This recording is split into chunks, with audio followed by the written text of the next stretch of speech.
This video may feature jokes and playful banter between the panelists, which are not meant to mislead the audience or serve as serious football analysis. We apologize if anyone feels offended or misled by the light-hearted interactions. Additionally, we can assure you that KJ nor any animals or children were harmed in the making of this content. Thank you for your understanding. Welcome back to Straight Facts on Friday. We've got Staffy, we've got Don, we've got Lawless, we've got our disclaimers as well. So please don't be offended by any jokes, any light-hearted banter that happens on the show. How are we, gentlemen? We well? We good? Very good, mate. Looking forward to the weekend games, especially one in particular. You know what I mean? Yeah, man, I'm good. So my team scored another 4 goals yesterday. You know what I'm saying? We've got to bounce back against Newcastle at the weekend. I'm sure we'll chop it up. But yeah, I can see Staffy's still in the same, you know, same mood right now. Terry's just Terry right now. You know what I mean? It's lovely. It's lovely to see, man. Yeah, just putting on a little bit of cologne. You know why I do that, right? It's a technique to help with anxiety. Like it's a smell that gets your mind off of work. Because when I think about Man United, I get anxious. So I spray on a bit of cologne. It's a new smell. And it takes my mind away. Mate, you must be going through a lot of bottles of them lately, honestly. Jesus. This one was free, actually. This was from, you know, Rituals. Really nice, like creams and stuff. They gave me a little free bottle. It's really nice. I just spray it when I'm at work. It smells nice. Sprayed it up. I did. Yeah, thank you. Staffy did it as well. It's to get That's why I have this diffuser behind me 24/7. Yeah. You've got to get the stench of last night off of us as well. Staffy, what was your thoughts on last night's game? Just like before we get into the weekend, what was your thoughts on Man United last night, mate? Horrible. 1 win in 11 in Europe. Haven't won a European game in a whole calendar year. And if you guys remember, the last time we actually won a game in Europe, it was when Onana made that last-minute save against Copenhagen about a year ago. So, no, it's not looking good. But, hey, listen, the manager came out and said that technically we're unbeaten in Europe. And we went to Porto away, Fenerbahce away. And we didn't lose, so it proved that we're a team that's hard to beat. So, more gaslighting. So, fair enough. You know, if that's how you want to look at it, you can look at it that way. You know, I saw a stat coming out today. It was on Twitter saying that basically all English teams have been unbeaten in Europe this year. 20 games, 15 wins, only 5 draws. Funny enough, United have 3 of those 5 draws, but they put us in that visual, you know, that graphic. But it is what it is, bro. It's just another day in the life of Man United. Yeah. Do you know what's crazy, right? For me, like I was angry about it last night. I'm laughing about it now. I think that's the most cathartic way to take the situation. I was actually quite impressed with big percentages of the game against Brentford. And somebody asked Ten Hag last night, do you feel that this game will help continue the momentum from the Brentford game? And he sort of said, which showed it hard to beat. Then he goes on to say, but we're Man United and we really need to win these games. And I'm sitting there going, well, for me, that's 2 completely different messages, one sentence after another. But then you sit there and go, how are we meant to start creating a bit of chemistry and a bit of cohesion? And I understand Chelsea rotating heavily with who they played in the Conference League. I mean that with no disrespect. But we were playing a much harder team in a much harder environment. And you bring in Victor Lindelof in centre-back, who hasn't started a game since March. He has a stinker. You, again, don't give Ahmad any real game time. Bruno is missing because he's suspended. And we didn't even get the opportunity to test the theory, are we better or worse with or without Bruno? Because Ahmad wasn't played in that role. Eriksen wasn't played in that role. What he decided to do in the wisdom of the manager is he sat down with, imagine this dressing room an hour before kickoff. Guys, Maswari had the little heart surgery. He was back on the bench the other day. Been our best player this season. He's back in the starting lineup. The Lit looks at him and says, my brother, can't wait to play next to you again. And the manager goes, no. He's playing in the 10 role. We're taking our right back and we're putting him in the 10 role. Then Rashford's having, I thought, a decent game yesterday. Very unlucky not to score a brilliant goal in the first half. Takes him off when Garnacho was doing average Garnacho, you know, but he wasn't the guy to take off in that scenario. Again, we didn't get to see Xerxes and Rasmus together. And I just looked at it, this is why we can never create any long-standing chemistry, partly the reason we can't create the consistency is because we'll have a good game or have a good performance. And the next match, the lineup changes, the approach changes, the system changes, the tactics change. I genuinely, it doesn't matter which players you like and which players you don't like in the Man United squad. Objectively speaking, I feel sorry for each and every single one of them. I really do feel sorry for them. If any, I still have not been given anyone that backs Ten Hag. They just call me a hater and a fake United fan and all of this. Great, but I still haven't heard a coherent breakdown as to why your opinion that he should stay and we should back him should exist. I know it's your opinion. All I get is, but it's my opinion. I'm allowed an opinion. Great, I know you are. I'm asking you to break it down and explain why. Nobody can. Nobody can break down a rational reason as to why you should keep him and why it's going to get better. And that, for me, I think speaks volumes. He's just This is the issue with this manager. Is reaching a point where I used to say, I think he's a decent coach that just failed at United. Maybe if he leaves, he'll prove again that he knows how to manage.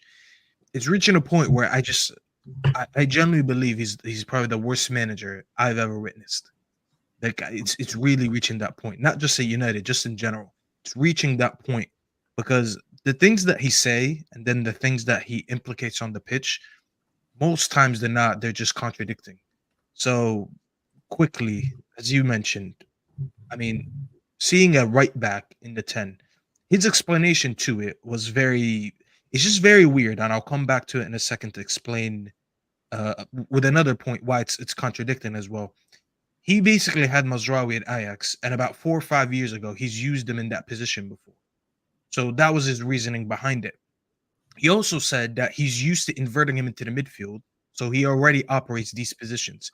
I would understand if he would have put him, let's say he put him on as an 8 next to Ugarte, and then let Eriksen do the 10, because there's clearly a better 10 than him that was on the pitch that wasn't playing as a 10, and there was clearly a better 10 than him sitting on the bench that he didn't want to use in Ahmad. So it's not like he had no other options. He also came out to say that he wanted to award Anthony for his performances in training, which is why he was ahead of Ahmad. So how is it you're awarding someone for his performances in training, but in another position you awarded someone because he did that 5 years ago? Was Mazraoui training in the 10? No, he wasn't. So how come the logic flip-flopped? So a right winger played because he was good in training, but the 10 played because he did that 5 years ago. There's no consistency in his arguments. There's no consistency in his reasoning to select people sometimes. And as you said, Terry, the most baffling thing about it is that it was a one-off thing. We all knew we're probably never going to see Mazraoui in the 10 again.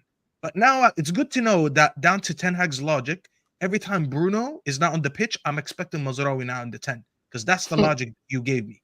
Because you didn't use Ahmad and you didn't use Eriksen. So that's your logic right now.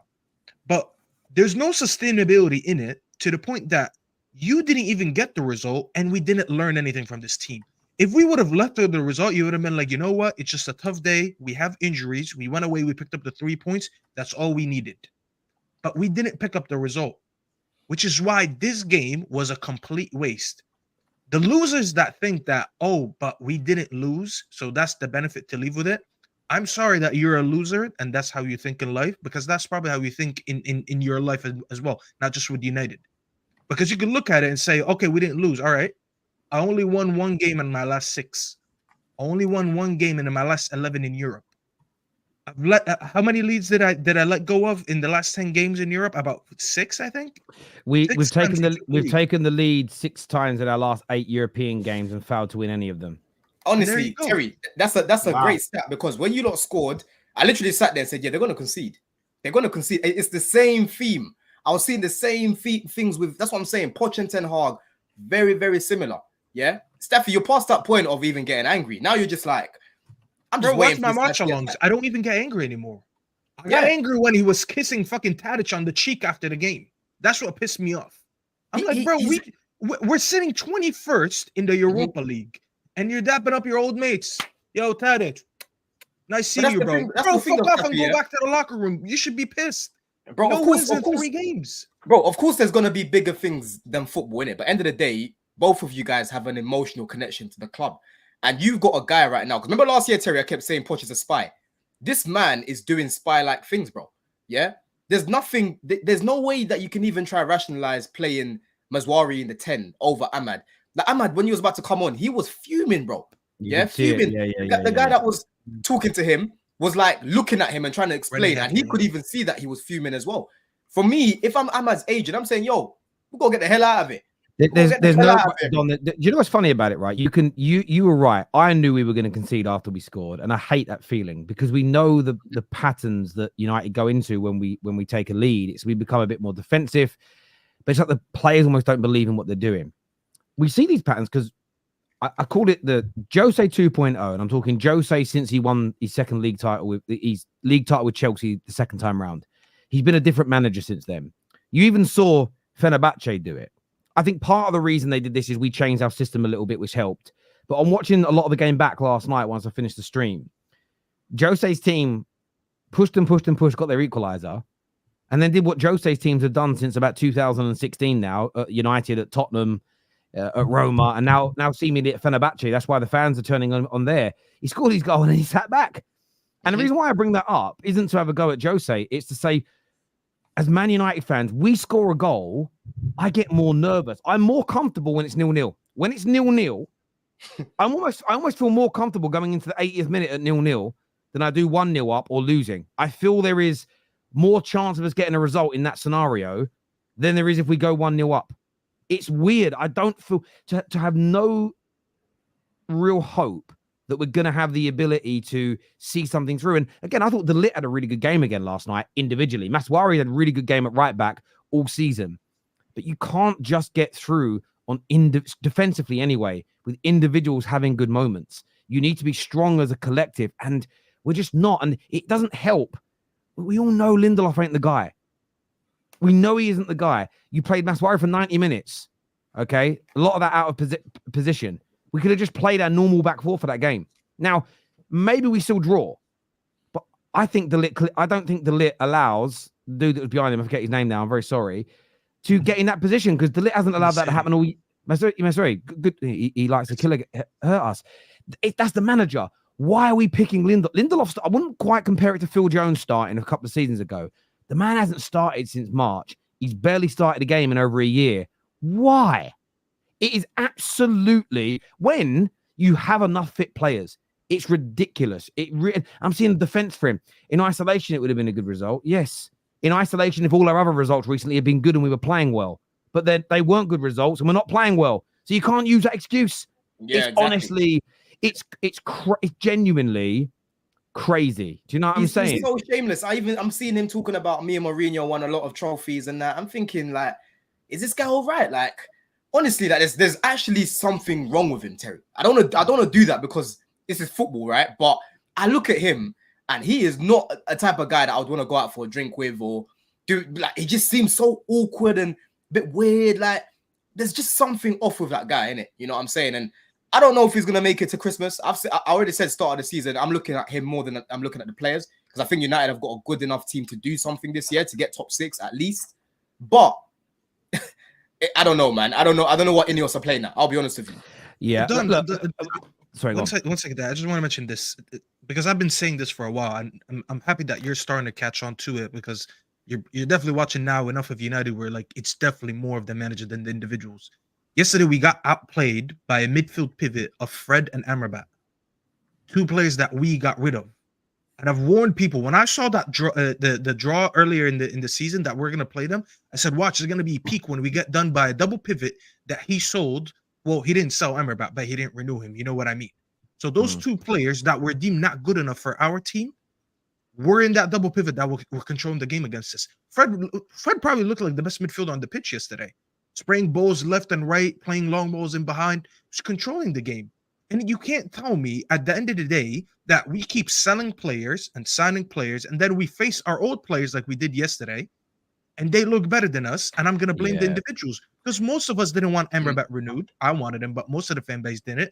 And most fans wanted Fred gone, but I wanted him to stay. But they had Ciencio at centre-back. One of their wingers are playing on the right. Again, I forget his name. I'm very sorry. They bought him from Blackpool. That's the standard. They had your boy. They had your boy Terry, Mr. Saint Maximum, got an assist. They had Saint Max. He had a bit of product again though. But against Saint Maximin, again, he puts that cross in. If Lindelof is the right side of the attacker, it's a decent cross, but it's easily like a good centre back clears that. Again, they had loads of players in that team. Let's be blunt.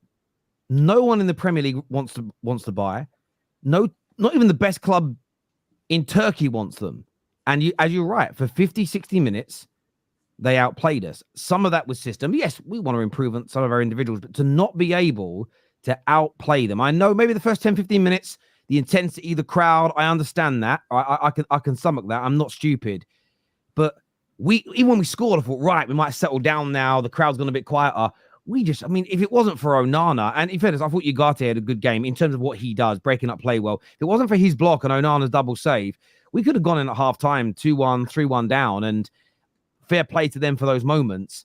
But yeah, it weren't a good day. Speaking of Ineos, though, moving forward, there are reports coming out of Italy that Manchester United have agreed a deal for Inzaghi, for him to become the manager of the football club next season. So the reports, I just want to read the reports claim coming from Italy that Simeone Inzaghi has agreed to become the manager of Manchester United. According to numerous reports in Italy, they say the Inter boss, ranked at number 5 in the world on 442's website, on 442's list of best managers in the world, is in line to take the job after 2 rounds of interviews. It says Man United recently stuck by Ten Hag over the October international break, keeping faith in the Dutchman. But the reports claim that Inzaghi is given the green light after a number of conferences and meetings with the club to become the Manchester United manager for the beginning of next season. I mean, look, some will believe the story, some won't believe the story. This is coming from a number of Italian sources. The Italian sources are interesting because sometimes they publish stories. Everyone goes, that's nonsense. And then I remember this very small publication in Italy said that Ronaldo is going to leave Juve, and it got shut down. Remember that? What was really famous about 3 or 4 years ago? There was that transfer show in Spain that did the tic-tac. They all went on there and said they spoke to Ronaldo's people and he's staying. I think Fabrizio said Ronaldo's staying. Like 3.5 weeks later, he was a Man United player. So I'm not going to disregard it completely. But is Simeone the right guy? I'm going to go to Lawless first. Would Simeone be the right person to come in? You mean Inzaghi? At the beginning of next... Inzaghi, sorry, not Simeone.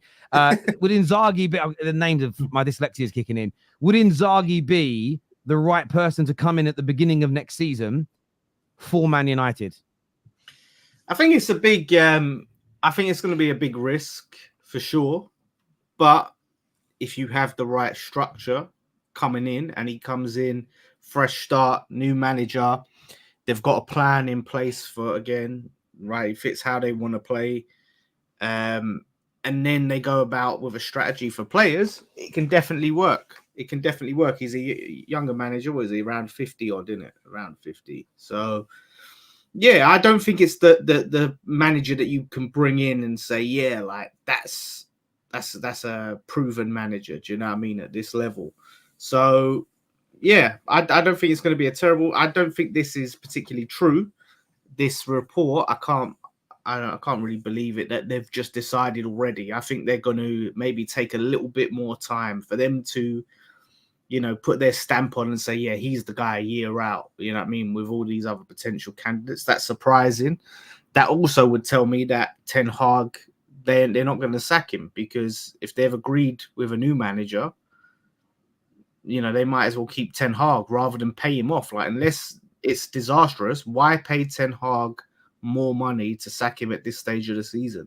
Which tells me, I think Man United fans kind of have to put the Ten Hag out aside and just get used to it, because next season you'll have a new manager, regardless whether it is Inzaghi or someone else. Like I think I can't see any scenario where Ten Hag is the manager next season, but it just means that he's likely not leaving this season. But Inzaghi, like I said, we've seen so many managers come and go at Man United. To me, it's all going to be about Ineos, because we've seen the Glazers, when they had control, bring in manager after manager, and the same old story. Can a new manager come in and start a different chapter at Manchester United? That will be the interesting thing. So it's hard to say how it will go. So yeah, I'm not really looking. I've been telling Lawless he's not getting sacked. Yeah, man, I don't really believe these reports, Terry. So why don't you just chill then? Why don't you just relax, Staffy? Like, you know what I mean? Instead of all this. Because I'm a fan, Lawless. I mean, I know I'm you're sorry a that fan. the allegations are not true. That I'm a fake United fan. Yes, I didn't No, get I'm pissed saying, at why him. are you calling for him to get sacked if you know it's? I'm not. I don't say it no more. When's the last time I said it? I just accepted that he's just here until at least the summer. If you ask me, am I Ten Hag in or out? I'll tell you that I'm Ten Hag out. But do I say it every day? Do I repeat it every day? I don't remember the last time I tweeted it. I just tweet stuff saying like, all right, this is the bad records he broke today, just to remind people how horrible it is. And then I just let it be. A part of me enjoys the fact that these guys that supported him, that wrote letters, that absolutely have no clue on how football works outside of Man United, they just drink and chug hella beer, and they just go to Old Trafford, they sing, and they think it's all gonna work if you just back the manager. A part of me enjoys that they go home and they feel miserable at the end of the day when they lose. I love that because these guys are the reason we are where we are.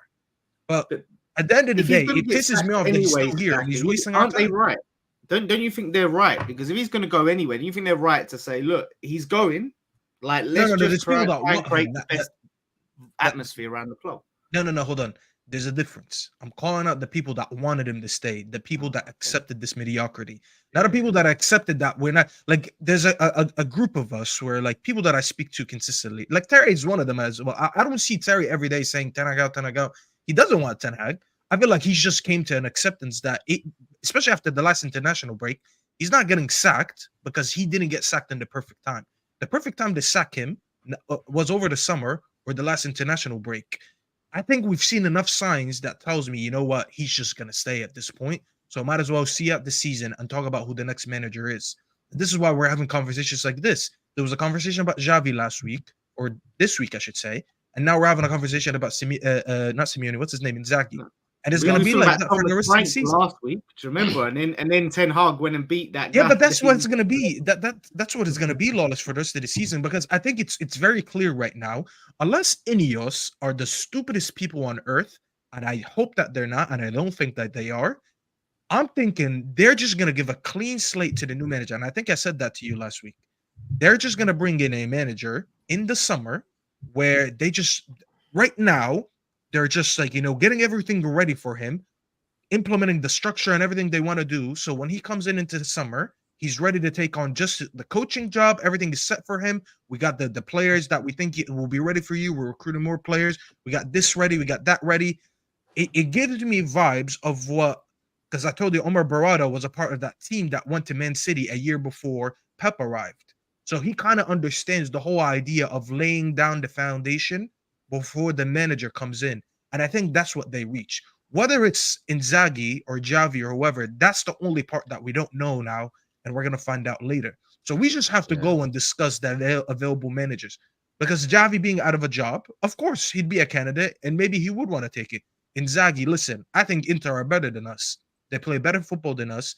You said he's not proven. I think that's crazy, by the way, because he reached a Champions League final with them. He's won multiple leagues. Not in the Premier League. He's one of the best ones out there. No, he's 100% proven. Maybe not proven in the Premier League because he's never stepped a foot in the Premier League, but he's a proven manager. He comes in. It's probably going to be down to financial reasons as well because you'll always get paid more in the Premier League than you will get paid in Serie A, but that is a possibility. At the end of the day, I just think someone is coming in the summer, and I'm accepting that. It pisses me off as we go there because every time we lose, I'll lose my mind. But I look at the bigger picture, and the bigger picture is new manager in the summer. And that was a question I was going to ask, really. When you look at most of the credible links to managers that you think we could probably get now, I think we could pay the compensation and Thomas Frank would leave a Brentford. I think we could get a McKenna from Ipswich as an example. When you think about some of the other names that are credibly reported on, so maybe not this particular story that we've done a deal already, but there've been other credible reports that Inzaghi's on the list, that Alonso's on the list. There was a report I read the other day about Sebastian Hoeneß at Stuttgart, who's doing a very good job. But they've all said the same thing, that these managers will not, due to loyalty to their current clubs, leave at this stage of the season. So this begs the question, what's the best decision here from Ineos? Just try their best to tread water with Ten Hag until the end of the season and potentially an interim if it goes really wrong, and then go for one of these managers like an Alonso, like an Inzaghi, who are really, there is a lot of credibility and quality around them? Or are they better off sacking now and going for maybe a lesser coach? And we would all say that the Thomas Franks of this world and the McKennas, based on experience, who they've managed and what they've won, are an echelon or 2 or 3 down, what's the best thing, do you think, Don, for the owners to do? Wait until the summer and potentially appoint top-class managers that have won major honours, or do something now and give a 3-year deal to someone like a Thomas Frank to see if he can start? What do you think is the best approach for Man United from this point?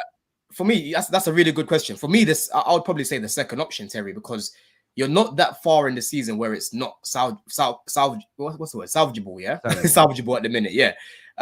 So in terms of obviously looking at your season right now, you're only 3 points behind us. I think we're going to finish above you, right? Because our team's better than yours. I think I've got a better manager than you as well. But we spoke about this before, bro. I said, like, you don't need someone to come in that's won all these trophies. You just need someone that can come in and knows what they're doing with the team, bro. Because Ten Hag has no idea what to do with the team. Yeah, and it's filtering down to the players now. Like you said, you keep getting injuries. You've got another one now. I know Anthony hasn't been great, but that's just another body that's out of the way. It wasn't Ten Hag's fault. Cool, you can say that.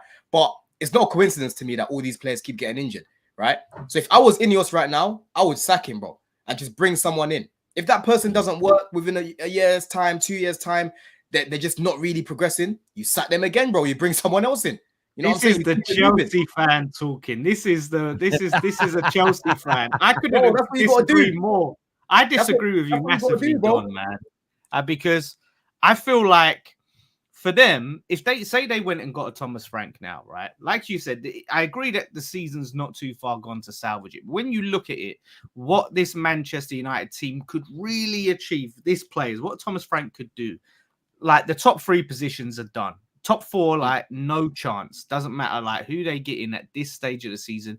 They ain't getting no top 4. I look at even top 6 is going to be long. They like you said, Chelsea, doesn't matter if they get Thomas Frank. Like, the teams are better. Top Spurs, they're not finishing above Spurs. Like, it's going to be hard. And even if they sack him now and try and get the new managers to do it, yeah, they can improve, maybe go further in the cups. They ain't going to win anything. They've got the manager that's won them trophies. So if they're worried about trophies, then just stick with Ten Hag. Really and truly, you're better off having some patience and getting the better option in the summer. Because what are you trying to salvage? Really, the only purpose of trying to sack Ten Hag now is to get into Champions League, right? You want Champions League? League. What I was thinking about when I was reading this story today and thinking about the sort of doing it now or waiting, it's not, for me, it isn't about patience in, it's not even about having patience in Ineos or having patience with Ten Hag this season. It's about, we've all got an opinion, and I think what Don has said holds water. I think there is logic and there is a lot of truth in remove the manager and bring someone in that can start to improve these players and improve your season. I get it. Equally, though, if we go over the last 11 years, I think there was 2 times where Man United missed out on Pep, but we had our timings off. So Fergie left and Pep wasn't ready at that point. I believe he was taking a sabbatical. Instead of giving a 5-year deal to a David Moyes, if you had proper planning and thinking, it should have been, Pep, we want you as the manager after Fergie. We know you're taking a sabbatical. However, we want you to be the manager afterwards. We should have, like, hindsight, give it to Rene Mullenstein. Like, I think that Fergie's team, the following year, if they'd have just kept it the same as how Fergie ran it, but with Rene Mullenstein as this interim manager for a year, as an example, I don't think we'd have finished 7th or 8th in the league. This was a team that won the Premier League at a canter, was still a very good side, as an example. We could have bought 2 or 3 quality players, got a deal. We should have got a deal done that summer with Pep, because at that stage, people, and it's going to be hard for people to hear because they're going to put recency bias into it. At that stage, we would have been an attractive proposition for a Pep Guardiola, because we would just been champions of England. We had a decent squad. We clearly had money. Look how much money we've spent. We've spent more than City between now and then, as an example. That is what we should have done. So there is part of me that thinks sometimes it was the expression, like a bird in the hand is worth 2 in the bush. So, okay, you might have to wait, and it's almost, we might have to wait until the summer. We might have to endure what is another really bad season. But if that does lead, and this is where I won't make complete, overarching, permanent, set in stone statements signed in blood about Ineos yet. The same way, in fairness to Don, and I think Don's right now is being proven right when it comes to Clearlake and Todd B, it was, I know they've made mistakes. They've signed some duds. They got it wrong with some managers. But I do have faith with the way they're operating that they're going to start turning us around, and we're seeing that. I will put my hands up, and I've done it already. I said when they did it, I thought keeping Ten Hag was a mistake. I think that's been proven. But equally, not sacking him now and maybe waiting in the summer for an Alonso or for an Inzaghi. If Inzaghi comes in, good summer again, and next year we become a completely different side and we look brilliant and it starts going really, really well, over the course of the following season and beyond, everybody's going to forget about year one under Ineos. They're going to forget about it was, and that's why I don't think like I'm not saying you're wrong, Don. What you're saying could work. We could wait for Inzaghi. He could come in and also flop, and you think, fucking hell, we waited all that time for him and it hasn't worked. The problem is, I just want them to get the best candidate available who's top of their list. What I don't want them to do is go, say it goes Alonso, Inzaghi, Simeone, Holness, then Thomas Frank. I don't want us to go for Thomas Frank because it's now when it's 4 or 5 managers that they genuinely believe are better and much better than him. I'd rather wait. And that's where I've got to be patient. Although I don't want to be, I want the change today. I want it today.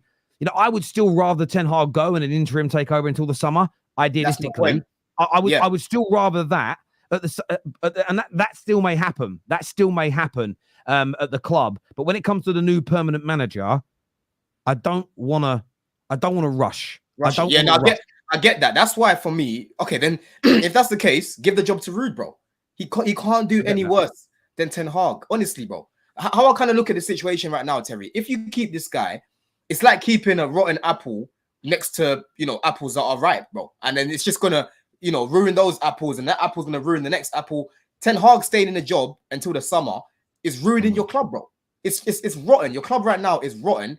And a big part of that is because of the manager. Obviously, there's bigger problems than him. Obviously, the Glazers and whatnot, the mess that they made. Ineos have come in, they've made mistakes. But at the end of the day, he's the manager that's leading the team. And for me, like I said, I don't think your squad's the best squad. I don't really rate your squad like that. But it's better than this. You know what I'm saying? I reckon that Ruud can probably do a better job than him. He might not be the best. You might not, finish in the top 6. You might not get top 4. But it won't be as toxic, in my opinion. Don't if Postecoglou can get 9 points in the Europa League. If Postecoglou can get 9 points in the if Postecoglou can get 9 points in the Europa League when playing Fraser Forster and them guys on the pitch, they're sitting second, and we have no wins. I'm sorry, bro. I've seen a coach that could do something with Timo Werner, with Charleston and them, and a manager that can't do nothing and is playing right backs in the 10. There's no more. And it's not like Ruud hasn't got any managing experience either. You know what I'm saying? Like, he's trading his competition as well. So, yeah, exactly. Since we're doing it over domestic cups, there we go. We have someone with domestic cup. Go get him. You know what I mean? I would get rid of him ASAP. By Christmas, I would sack this man and just give it to Ruud till the end of the season. Yeah, the thing with rushing, right? What is Ruud's influence on the team, though? That's what I wonder. Because obviously he's part of the coaching staff, right? He was brought in. And I'm not blaming, obviously, look, the manager the buck stops at the manager, but obviously he was brought in and we haven't seen any impact from a coaching standpoint, really, have we? No, that's not true. First of all, he's much more vocal than Ten Hag on the sideline. Yesterday, when Ahmad had that, his face was so pissed. And when he was coming on the pitch, his face was pissed. Oh, wait, that's it. He's earned his paycheck there. His face was pissed, and he was vocal. Hold on. I didn't even get to finish yet. I'm just saying he's much more vocal. I'm using an example. It's a wind-up, Yeah, he's a wind-up, and I watch him in the game. He's always speaking to referees. He's always speaking to the players when they're coming on the pitch. So at least in the technical area, I see him active and I see him vocal. Højlund, last game when he came out and he scored against Brentford, he actually shouted out Ruud van Nistelrooy, and he said that he's been working closely with Ruud van Nistelrooy and it's been benefiting him. So that's coming from, first of all, eye test of me saying, and that's the second one coming from the play. Now, I understand we don't look that amazing, but we're not going to put it on Ruud because I don't think Ruud's influence yesterday was saying, you know what's a good idea? Right back in the 10. Come on. We all know. I'm not putting it on Ruud. The last word goes to Ten Hag anyways. Yeah, I'm not putting it on Ruud either, right? And I'll tell you as to why I'm not going to put anything that's going wrong on Ruud. Because, again, I do this a lot for Arsenal. I've done it this week for Liverpool when it comes to, like, analysis, which has just never been done before. I heard people this week say, I don't like the starting lineup. And then they're talking about the red card. And I'm like, well, yeah, I get that. But nobody's ever said in the history of football, I don't like that starting lineup in case we get a red card. How are we going to cope? That's never been said, right? Equally, I've never heard anybody say, fucking hell, David Moyes ain't doing very well at West Ham. What's his coach doing? Potter's really struggling at Chelsea. What's his head coach? What's his first team coach doing? No one's ever said this. It's never been analysis. I think the manager gets all of the heat, but we never really look at coaching teams. I mean, Bilic, I used to call out because he had as coaching one of his coaching staff, no background in football. He's an ice skating Okay, coach. I understand. All right, I get that, right? But the point I'm making is, and maybe you've called out a few, but generally speaking, the only reason Ruud is getting attention is because of a media conspiracy that was created that he came in as a coach because they were looking to replace Ten Hag early in the season with him. That hasn't even happened. So that whole conspiracy has been blown apart. I think Ten Hag has come, Ruud has come in to be a coach. Is there the possibility that he becomes the interim manager? Yes. I think if our owners genuinely brought him in to be the new long-term manager, they'd have gone and sacked Ten Hag already. There would have been no reason to have waited through the last 2 international breaks. So I think that whole I think that's why Ruud is getting a lot of attention. Ruud is doing his job as a coach. We've seen elements of what he's implemented, but Ruud ain't picking his team. Ruud isn't changing the system every 5 minutes. Ruud, in my personal opinion, definitely didn't suggest playing Maswari as a number 10 yesterday. No. I guarantee you Ruud, because football players were like this, right? I guarantee you Ruud, when he found out Rasmus, who probably had his best game for us ever against Brentford in terms of the hold-up play, approach play, link-up play, and his goal, I bet Ruud went into a room and screamed into a pillow when he saw that he would drop for this game. Because as an ex-player of a high level, you want to get into a rhythm. And this idea of resting, you speak to all the players that play. They want to play 2 games a week. They prefer that to training. They feel it's better for their rhythm. So Rasmus is sitting there. He's got back from injury. Okay, he's starting to find a bit of form. Very next game, you're dropping him. For me, there's no way Ruud is influencing that. Ruud will remember what it's like to be a striker at a top club and knows what rhythm is all about. So, yeah, I'm not blaming him for anything that's wrong, really. Because I know you want to move on in a second. Even if I don't actually mind the rotation, I wanted Højlund to play because I do agree with you. He looked better. And the way that we played yesterday probably would have suited him a little bit more because we needed a little bit more pace in our limited chances when we went up front. So in hindsight, before the game, I didn't know that. But watching the game, I was like, you know what? He probably would have been a better fit. But let's just say he's just trying to get rotation in because he has 2 young strikers that he wants them to adapt both of them to the system and get them playing more minutes. So whenever he uses one on the weekend, on one midweek, they both can be ready. There is nothing to learn yesterday from Xerxes when he's not even playing with the real number 10. He's playing next to in front of a right back. So there's nothing he could look at that game and be like, you know what? That's going to help me if I play the West Ham game or the game after because the manager hasn't really done anything for us to learn from. And just quickly on Lawless's point, because these little things, I'm not going to lie, they really do piss me off. I know you're trying to wind me up, but you do really piss me off with these little things.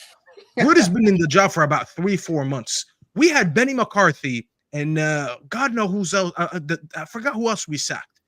But then we got Rene Hecke and Ruud van Nistelrooy, and the football is still shit. And so the coach has changed, the manager's still there, and the football's still shit. Why would I blame the new people when it's clearly that the common denominator that is Ten Hag is the reason that we're shit? Because we changed the personnel around him. I'm just saying there's an expectation. And the football's still garbage. I'm just saying you're putting an expectation that one of the coaches, Ruud van Nistelrooy, will take over and things will get better. And I remember when Emery was sacked and I think Ljungberg took over. Yeah. And Ljungberg took over and they were worse. They were terrible under Ljungberg. Oh, right. Yeah, remember Giggs, Lampard as well. In fairness, Giggs took over for 4 games, and we did all right. In fairness, who did take? I think Michael Carrick did like 3 or 4 games. We were quite good actually under him. But yeah, look, I don't remember him being good.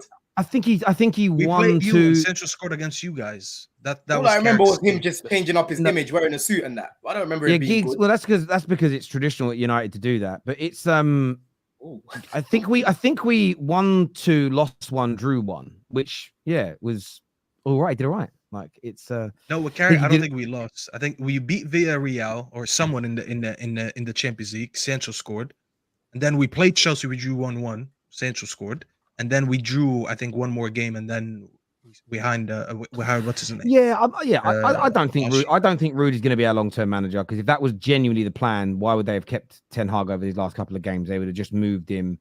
Well, yeah, I was right. My memory went back pretty good. Yeah, Giggs managed 4 games for us. That was all. We won 2 of them. We drew 1, and we lost 1. And Michael Carrick, I think you're right. I do think he was unbeaten.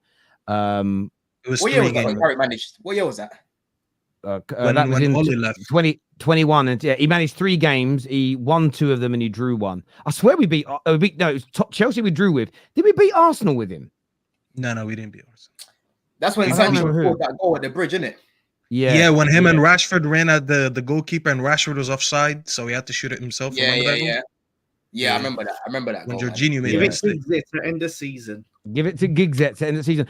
Speaking of games, though, how is this weekend's game go, Lawless? The El-Sackico Battle of the Mid.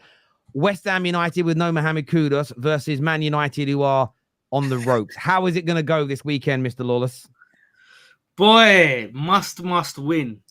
Must win game. I don't know why. Off the back of that Spurs game, I'm feeling somewhat confident. I don't know. Do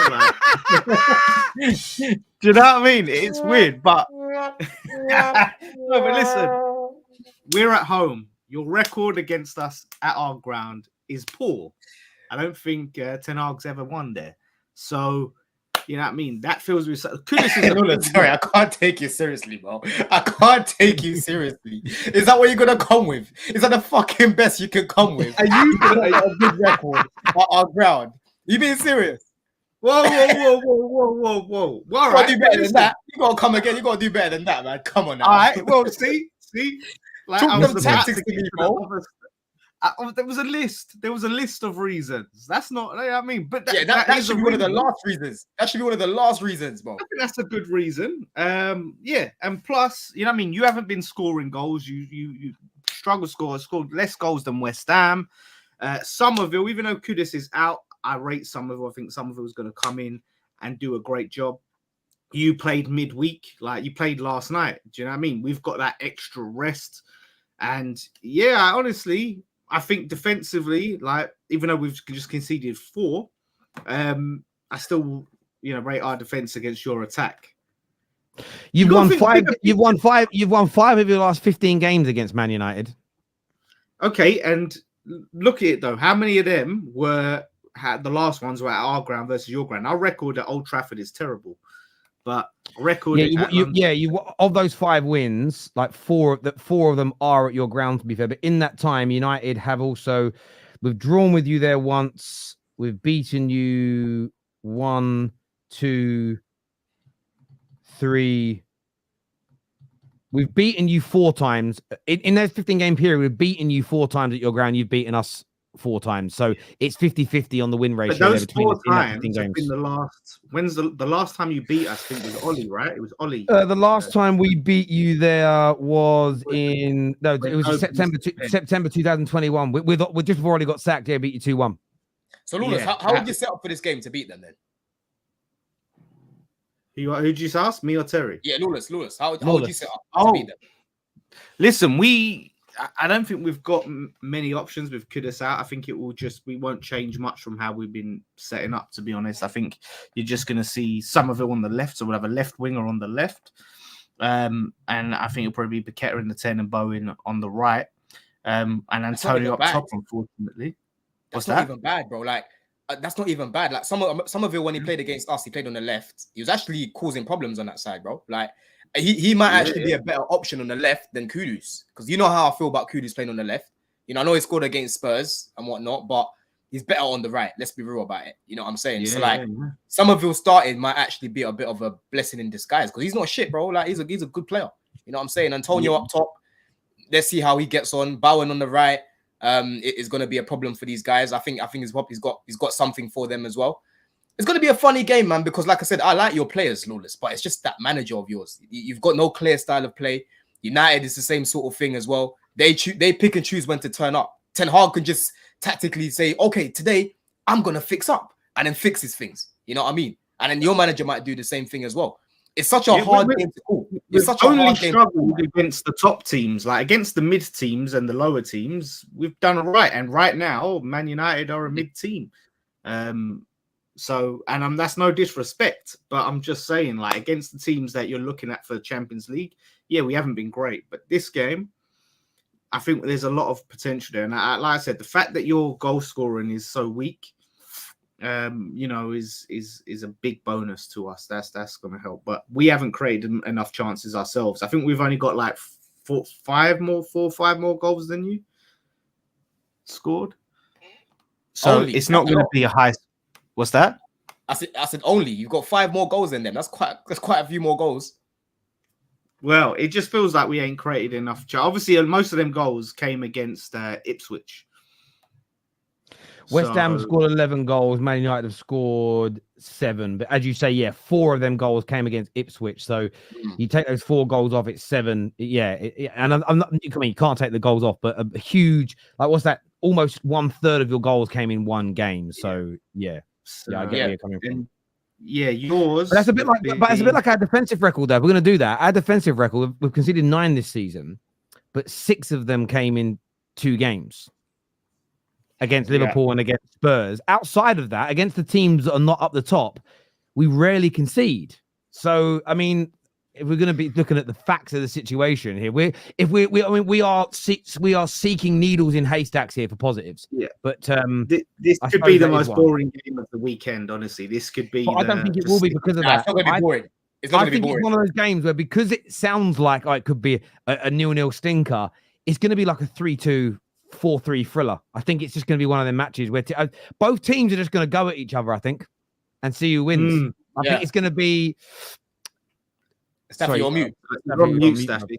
Oh, my bad. I said it's gonna be the 2 clowns meme. The 2 clowns that square up to each other. That's what it's gonna be. Usually, when 2 good teams play each other, especially tactically good, it ends up being a boring game because it ends up being a chess game. Just like the weekend. Just like at the weekend. Yeah. Exactly. So what happened between Liverpool and Chelsea, because 2 managers trying to out-tactic each other. These 2 managers are clueless.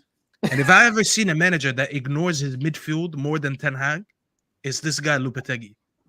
This guy still plays Suchek. And I told Lawless, we did a preview together and I dropped on my channel. I told him, this guy, you didn't get rid of your McTominay yet. I did.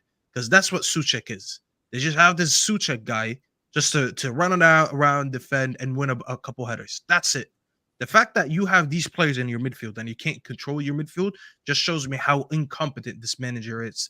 And if we lose a midfield battle to Lopetegui, I'm not gonna lie, I'm gonna reach another level of lows and another level of anger. Because that's the one team. I always say we lose midfield battles. Whoever you are, you're winning the midfield battle against us.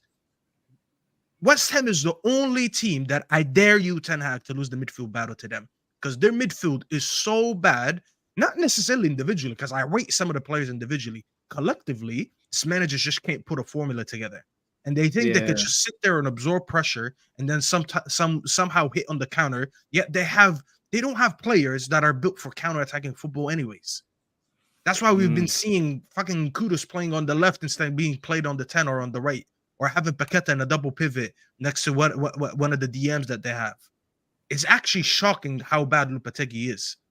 You know, the only reason we might beat them is just because I think they're worse than us. We're both bad. Like, neither one of us is good. It's just like a matter of who's worse than who. And I think they're worse than us. And where are you in the table, Lawrence? Where are you in the table? We were above Man United. We were above them, but then they beat. Yeah, you got that little win over Thomas Frank's Brentford. And now I think we're 15th. They jumped up to 12th on that. So a win. If we win this, goal difference depending, we could go above them because we're 3 points. Make sure you do, man. Make sure you do. You know what I'm saying? I think we're beating West Ham. We will beat West Ham. Whoa, the confidence. I think it's not. No, I'm not confident. It's not so much like, oh, we're United, we're better than you, we're shit. But you know what? We ain't that shit, bruv. It's one of them ones. No, like generally, West Ham are really bad. Are you sure? I genuinely mean this. We are bad. We have been bad this season. But West Ham are awful.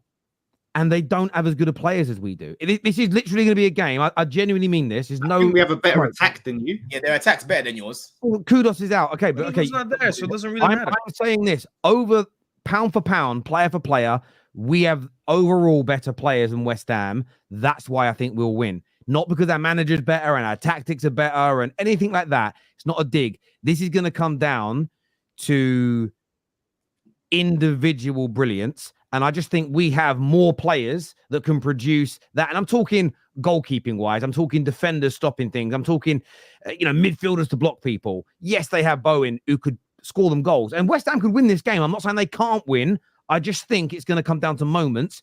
And I think we'll do it. And I think it will be high scoring. And I think it will be a 3-2 win to Man United. But it's one of those games where we're not going to learn anything about either team. We're not going to walk away going, oh, because it's going to become the large parts of this game are going to be like a fucking basketball match. I'm telling you.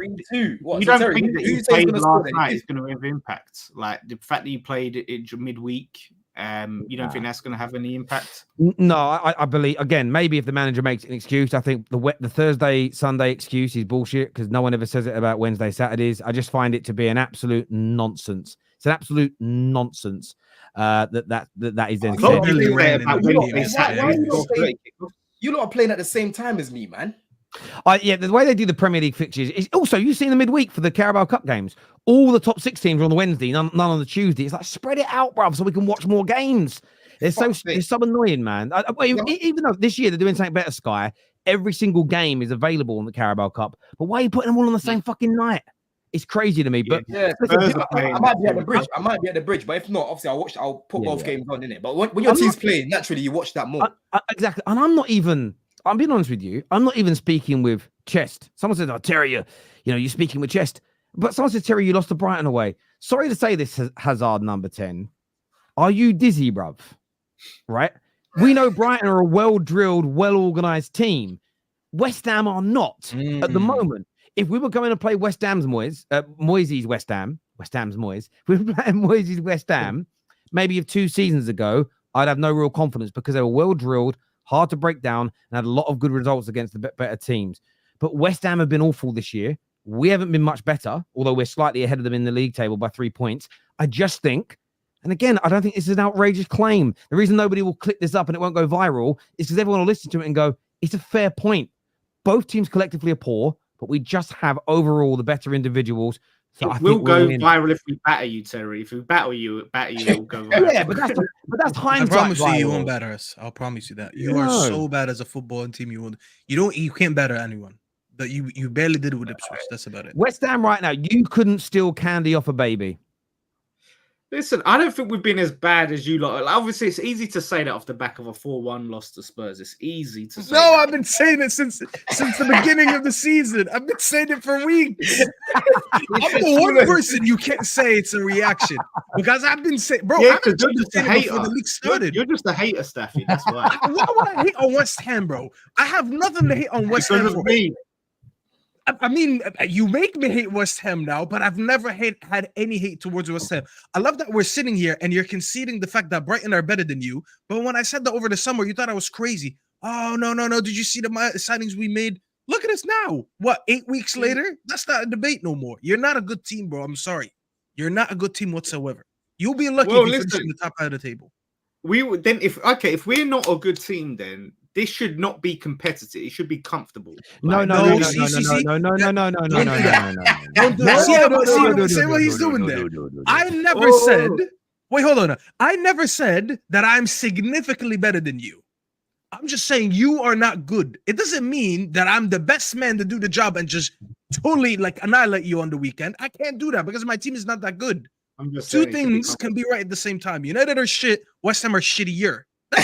You know what I really want to win? The reason I really want to win as well, aside from obviously my team winning a football match, and so I know some people, I know that some of my haters will clip me up. Go, Terry, a few weeks ago you wanted to lose. Well, yes, context is important. I thought the manager genuinely was a game or two away from losing, being sacked, and I just wanted it over and done with. Heaven, it happens to me with my animals. My cat's old and really sick, or my dog's really sick. Do you know what?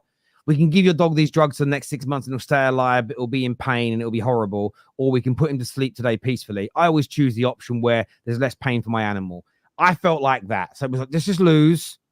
Let's get it over and done with. Now that I think he might be here till the end of the season, I just want to win because the situation is different. However, aside from that, I would like to win because it puts a nice little twist on the game coming up soon with Chelsea. Just for some fun. Right, because if Chelsea don't beat Newcastle this weekend, which is plausible, I think you will, and we win, just for the weekend drama when we play Chelsea, I want to be able to ask this shameless. question. No, I am really shameless. I am. I want to be able to ask Dob this question in 2 weeks, just over 2 weeks' time. Considering Chelsea have turned the corner, and you, man, were talking about title race a week ago, how is this dead Man United team ahead of you? I just want to be able to ask that question in legitimacy. That's literally a side note. It'd be hilarious. It'd be hilarious. Terry can't even say it with a straight face. Is himself. Because it would just be mad, like from a results point of view. What it would actually be, I've always said it. It won't say much. I still think it will say Chelsea are a decent side. You're about to go into some hard games, but it would just be interesting, more so from the way the media was talking about you last week. Yeah. Versus 2 weeks' time, the team they were saying could get relegated and above you. I'm just interested to see the rationale, the narrative. Yeah, no, 100%. The narrative. Yeah, I'm just excited about stuff like that. Yeah. You're spot on, because I've said the exact same thing, bro. We can't allow the narrative to start switching and changing if we don't manage to pick up 3 points, man. Because we're back at the bridge now. Obviously, we've lost 2 games this year. One against Liverpool, one against Man City, and in both games we performed pretty well. I think it was just fine margins in both games. But this weekend, bro, I'm expecting us to beat Newcastle. You know what I'm saying? Like, they haven't been great this year. Defensively, they're not bad, but offensively, they haven't been scoring a lot of goals. They just don't look great. You got Anthony Gordon not on the best form at the minute. I spoke to Pete yesterday. He's saying their best player this season has been Lewis Hall. You know what I mean? From the time one of your defenders is one of your best players, bro, like out of everyone, then you're not doing something right offensively. Do you know what I'm saying? I don't expect us to keep a clean sheet at the minute. I just don't trust us wholeheartedly defensively. I keep telling Staffy, like, our defense is improving, but I'm not overly convinced as of yet. I'm just hoping we keep improving. So I think we'll concede a goal, but I just think we're gonna have too much for these guys, man. I think we'll beat them. KJ, clip it up. Do you know what's interesting about Newcastle? Very quickly before we talk Chelsea, I saw the report this week about Alexander Isak he's not going to go into contract negotiations. I saw a story, and I need to read.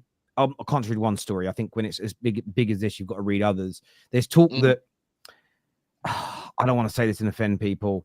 Obviously, PIF that own them. It's all kind of now coming out like we all knew, especially people like Hussam who are from the Middle East that are like, listen, the Saudis own the club. Whether they've created a mechanism where they say they don't, but they do essentially. Yeah. But there's reports coming out saying that actually they want to go and buy a Liverpool or a bigger football club than Newcastle. There's a view already that, in some articles I've read, that they're almost like, it's taking too long with Newcastle. They don't really have the fan base.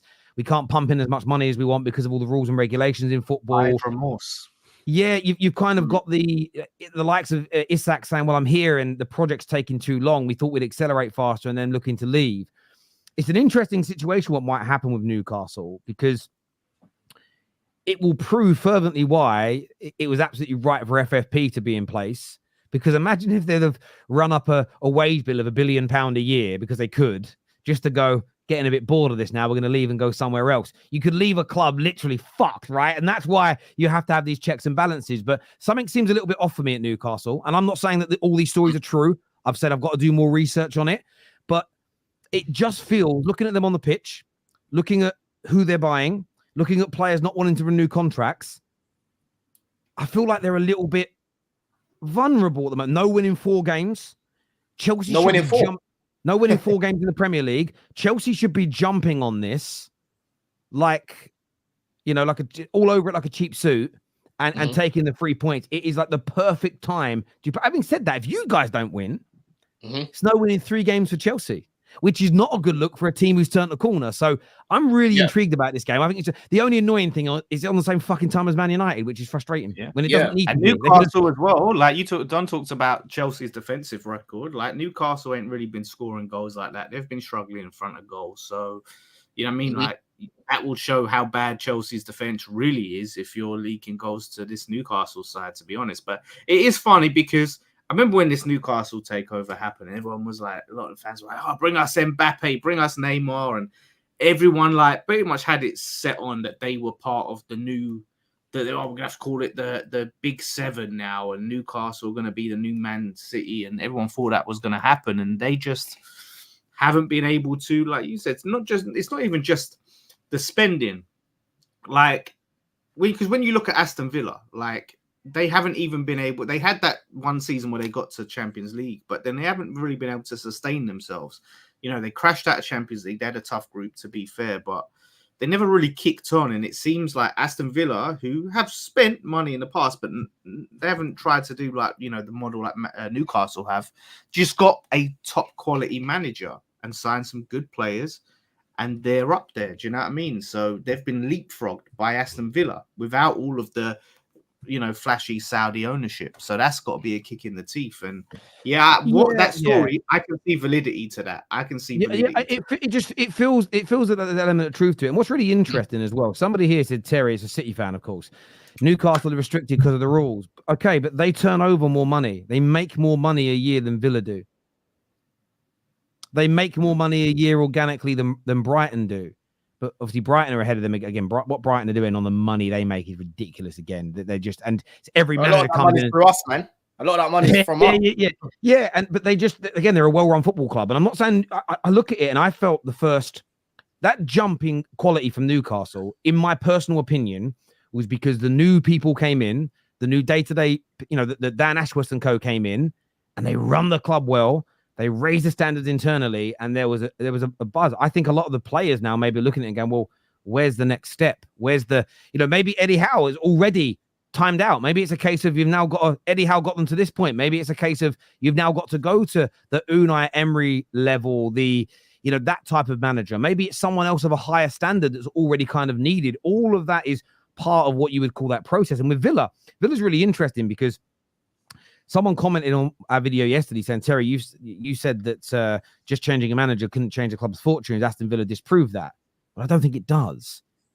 That was what Villa were building. They were building before Gerrard, during Gerrard, and continued to build after. The ethos was there. The culture was there. The build was there. The squad building was there. The profile of player they were trying to attract was there. They just hired a dud manager in Gerrard in that process.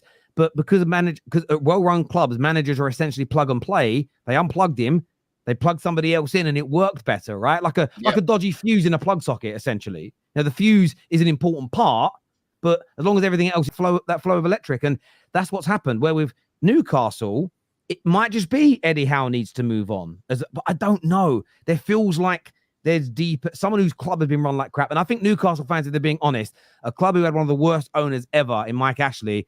I think they're getting a sense of this as well. And I don't think it's just because FFP has stopped them growing, because how have Brighton continued to grow, who are much lesser income, don't have as richer owners? How have Villa continued to grow in that time period?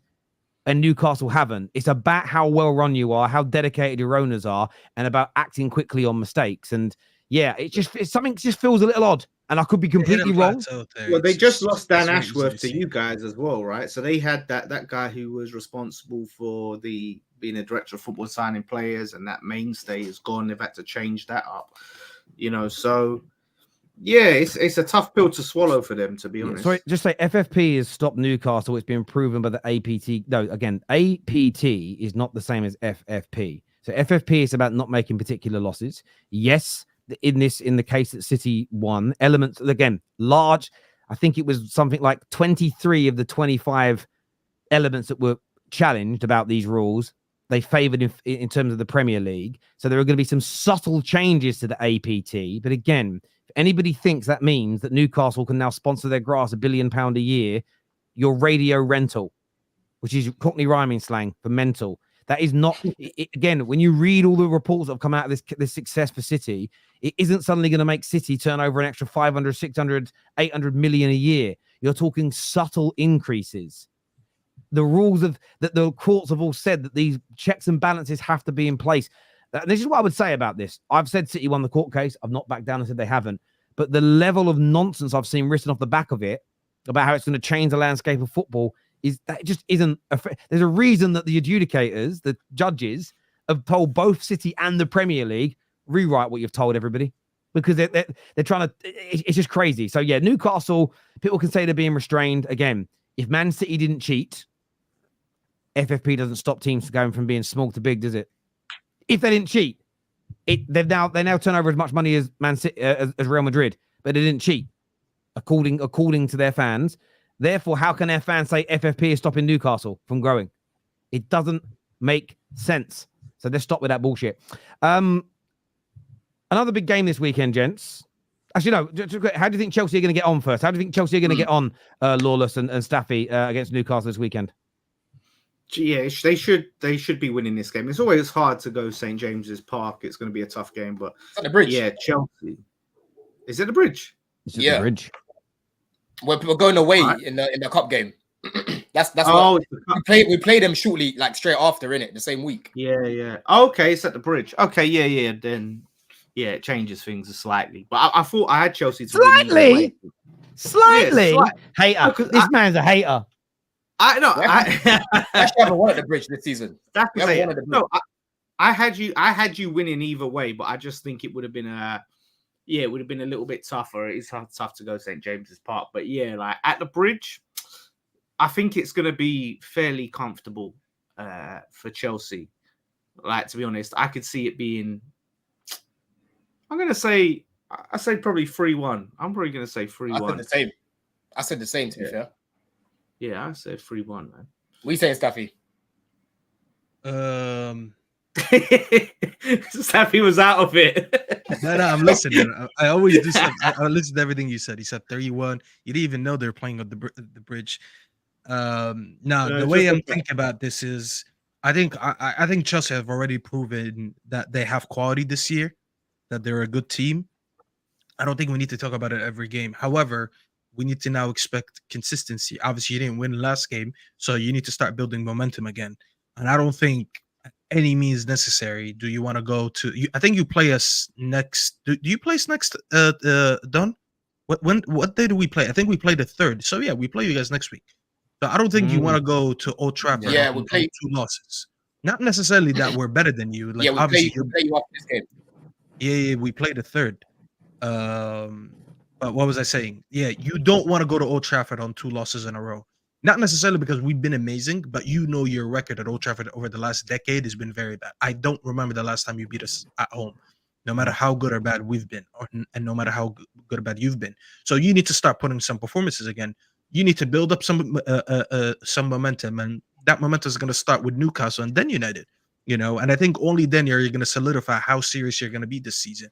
Because it's all good proving, okay, we lost to Liverpool, but we really looked well and we held our weight. Oh, we beat this team 5, we beat this team 6. That's all good. Now all the tricky fixtures are kind of coming in, because Newcastle have been poor, but at the end of the day, you respect some of the quality on the pitch. And I know you know ball, so you're going to look at someone like Isak, and you're going to be like, he hasn't been firing this season, but I respect him as a player. Anthony Gordon hasn't been that great, but I respect him as a winger, one of the best left wingers in the league. Their midfield maybe hasn't been good, but Gamerish and them, Tonali, still good players on their day. And you just don't want them to show up on your day, because if they do, then we're going to have a conversation again. We're going to be like, all right, did you just was it a blip, that form that you had recently, or are you actually that team? And I think for you to prove that you're that team, you need to handle Newcastle easily. I do expect you to win, but you guys better win. Yeah. It's going to be very I'm going 3-1 Chelsea. I think they'll beat them. Okay, cool. Yeah, I just went to grab a drink. And yeah, I thought, I think that's what it will be. Viewers, make sure you hit the like button. Please make sure you're subscribing. Please make sure the bell notification buttons are turned on as well. The big one this weekend. Wait, Terry, I just realized you were trying to be sly there. You and Staffy did not commit, and neither did I, commit any Man United West Ham predictions to record. You didn't actually tell me the score. 3-2 Man United. To be fair, he did say 3-2. Oh, he said he said it is 3-2. You didn't, Staffy. I'm going to say 1-0 West Ham. I'm saying 2-1. It's Man United. 2-1 United. Yeah, 2-1 United.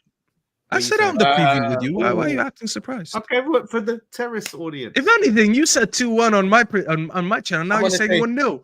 What happened all of a sudden? 2 goals went away in a matter of 24 hours. What happened? Yeah. I'm gonna say 2-1 West Ham. Yes. Come on, you want to go to the parade if they win. We know you. But Don is half a West Ham fan, to be fair. He's half a West Ham fan. So it's kind of hopium at the same time. I don't know how the game's gonna go. Honestly, I think it's gonna be a draw in it, but I'll say 2-1 West Ham. Fair dues. Arsenal host Liverpool this weekend. There's talk that the video footage has come out. Saka wasn't training. The manager said he's done some work on grass. Willian won't he start? Liverpool in excellent form. the sort of title hopes of Arsenal are sort of hinging on this game. They're in trouble, according to the mainstream media. Don, how is this game going to go? How is it going to play out? Talk to us. Bro, first of all, they need Saka fit. You know what I'm saying? They need Saka fit because Raheem the Dream, this guy is stinks anyway. But if you actually look at his record against Liverpool, it's just not good. You know what I mean? Arsenal right now, they're not performing well. They've been picking up results, yes, but that result the other day has been a long time coming. You know what I mean? They lost, so they won the other day the Champions League. But when you speak to a lot of Arsenal fans after that game, Terry, a lot of them felt like they were talking as if they didn't win, bro. You know what I mean? Because of how they were performing. Yeah. And right now, for me, Liverpool, I've been saying for weeks, Liverpool have been the most convincing team. And for me right now, Liverpool are the best team in the league, right? Looking at it right now, if I'm Slot and I'm the Liverpool players, I'm rubbing my hands going up against Arsenal right now. Forget the Emirates, forget the occasion. They haven't got Saliba. Terry's having a mess.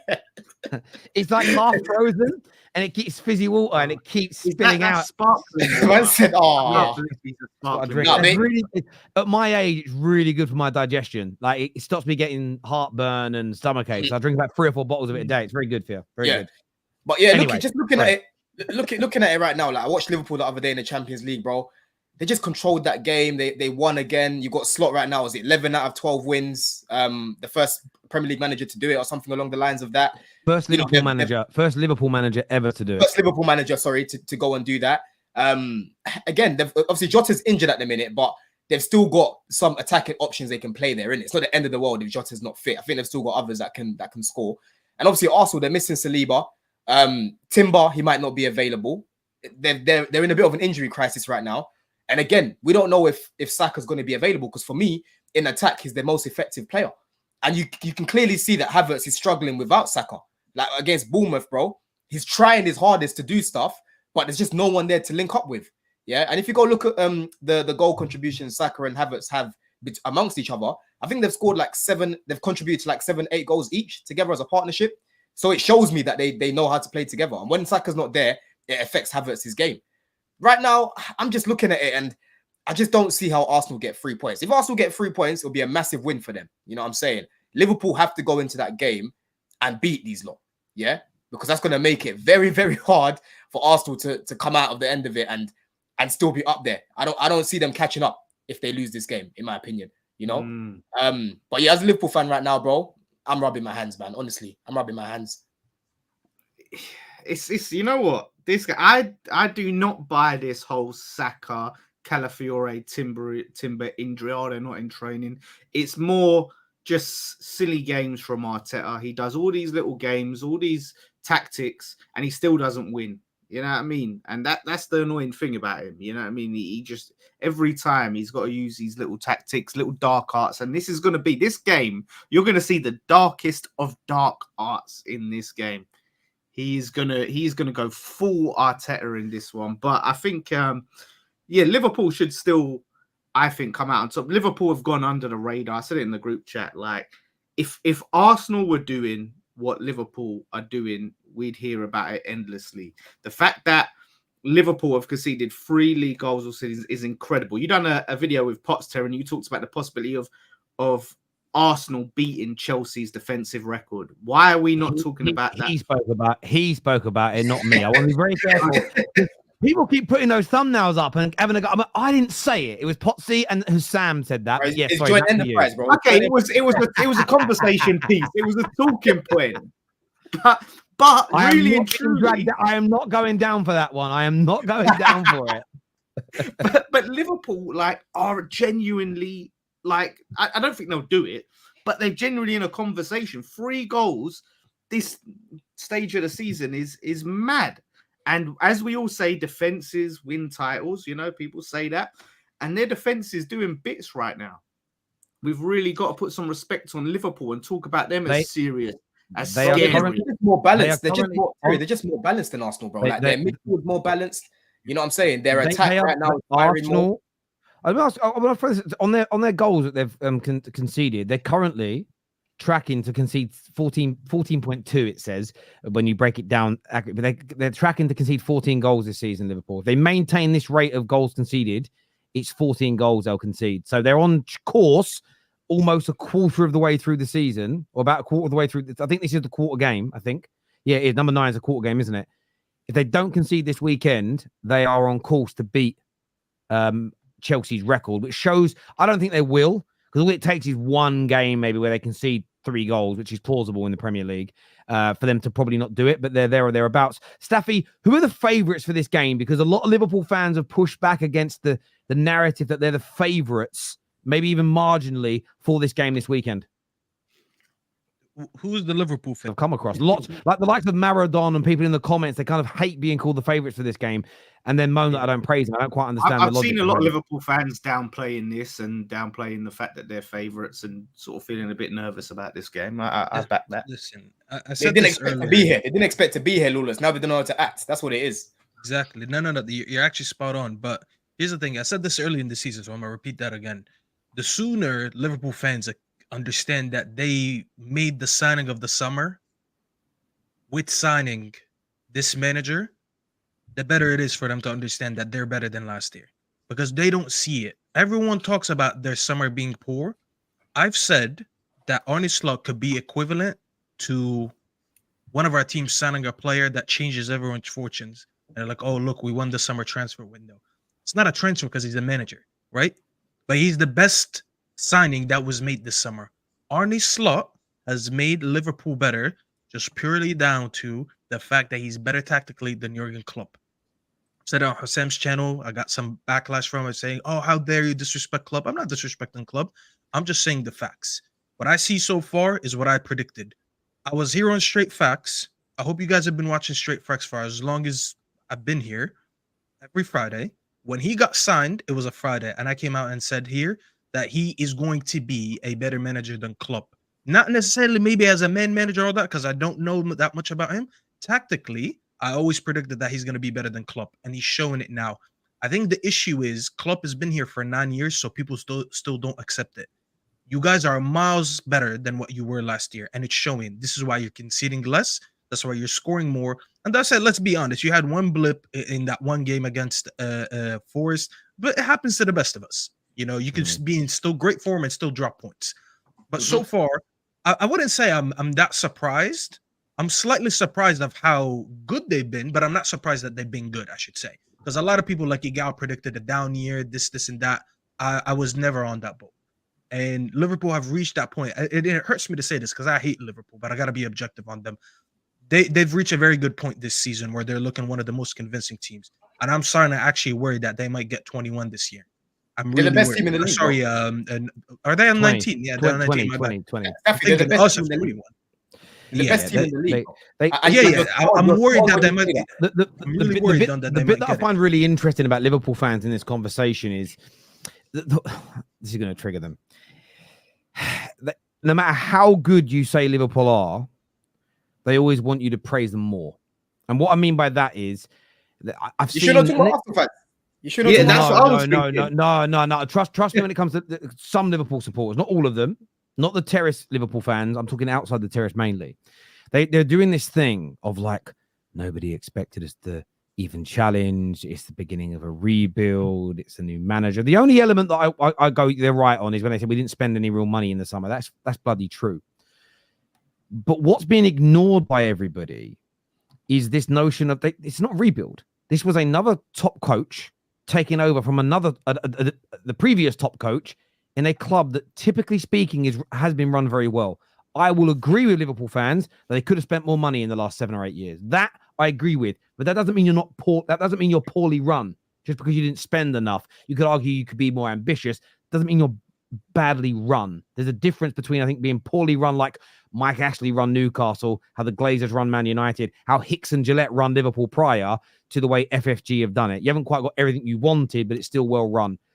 I didn't think they'd be good, but I said, some of them be in the title race.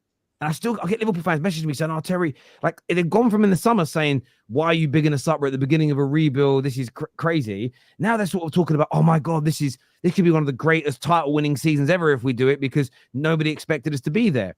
No, only people that still believe football clubs are built in the image of a manager thought you wouldn't be there. And it's the mainstream media in England. It's not even Liverpool fans' fault. The mainstream media, we always do it. Oh, it's always about the manager and how they're going to change the club's fortunes. And And the maddest bit when I see Gary Neville do it is, bruv, you run a football club. You know more than anyone. Of course, the head coach and the manager is important. I'm not saying they're not. But the way it's sort of spoken about, like the head coach comes in and they transform the club. They don't. It's they're an important part, but it's the people that are running the club behind the scenes now that are so important to how things operate. And I just think that how well run Liverpool are is being played down in this. It really, and no one was really annoys talking me about Liverpool though, Terry, at the start of the season. It was all Man City, Arsenal, Man City, Arsenal. That was the big narrative. Yeah, we thought. I think we thought that Liverpool would be in the top 4, but as a genuine title contender, let's be honest, it was Man City, Arsenal. No. Wait, you Lawless. beating the drum of Arsenal. No, I said I have them third because their team is too good to be in any conversations, in my opinion, for anything below third. I said the only case of them being in the title race is how good Arne Slot comes in and adapts this team to playing the way he wants his tactics to be quickly. That's all it is. So I put it on the manager and how good how quick they could challenge for the title. Now, I had no doubt that they're just at least half a step behind Arsenal and City, in my opinion, because I think people forget this. They didn't recruit a lot during the summer, but they didn't lose in terms of players any significance because you still kept Mo Salah, you still kept Van Dijk, you still kept Trent, and if anything, I felt like, and I hate when people say this feels like a new signing. But he made some of these players that are playing right now feel like a new signing. Gravenberch as an example. If you would have told most Liverpool fans last season what they think about him, he was a write-off. No one would have thought he'd be a serious player for them this season. He's right now been one of the best midfielders in the league. So that by itself is a boost. And this is why I keep saying people ignore how big coaching can be for a team, because coaching alone could take you from one level to the other. We all want signings. We all want to sit there and talk about transfers. And it's all fun and games, and we sit here and like, haha, look how much money I spent, and your team is broke. But at the end of the day, it doesn't come down to that. You could be a simply world-class manager or just a very good manager, and the difference will show. Yeah. And with that, I'm going to wrap up with one thing, Terry. My prediction for the weekend, I'm not going to necessarily say the score yet, if you don't want me to, but I think Arne Slot is going to put a masterclass against Arsenal. And I think this weekend is going to be the weekend where we look back at it and we're going to be like, this is the weekend where we went back to putting Liverpool as the second best team in the league, not Arsenal. I think this is going to be the weekend. No, I already think they're the best team in the league. I already think they're the best. No, but not sincerely you, Don. We, as Liz said it, we still think of City and Arsenal. I think this weekend, a lot of fans are going to finally realize Liverpool have made that leap and they're actually the second. What would that mean for Arsenal and Arteta? Terry, but I spoke about this on Tuesday's show again.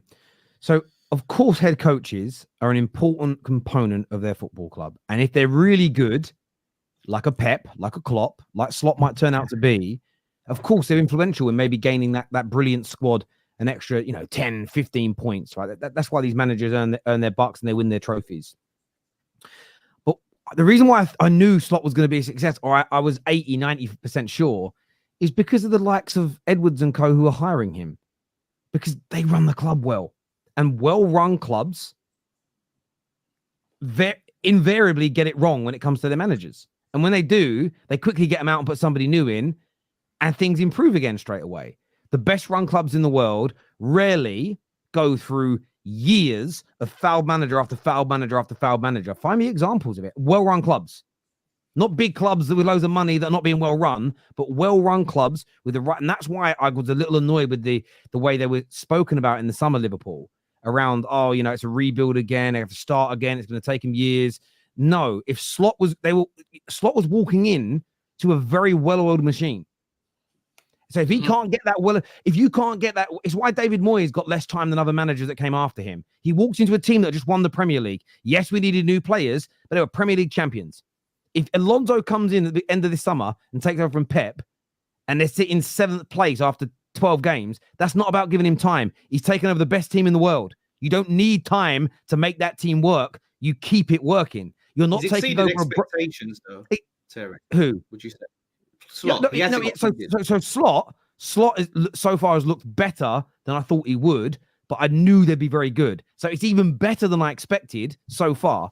But it's just, I think it's because we've got to stop thinking about football as, or the whole world might change now that a new manager's come in. The only way that's going to happen is if that manager is much better than the previous manager, or is much worse than that other manager? Does that make? Then you'll see a change. But if you're well run, that's an easy fix. You take the manager out, somebody new comes in. You know, especially when you've got a squad that's been built as well as it has been. And we all did this, probably, all of us, including me. I think we started to write off, Van Dijk's probably past his best, you know, and Salah's this, and the Diaz weren't the guy, and Gravenberch this. And we all know why with hindsight. Klopp lost his mojo. He lost his energy. He didn't want to be there anymore. You know, and even if you take 5 to 10% off of who Klopp is, that 5% drop-off is why they fell out of the title race in March.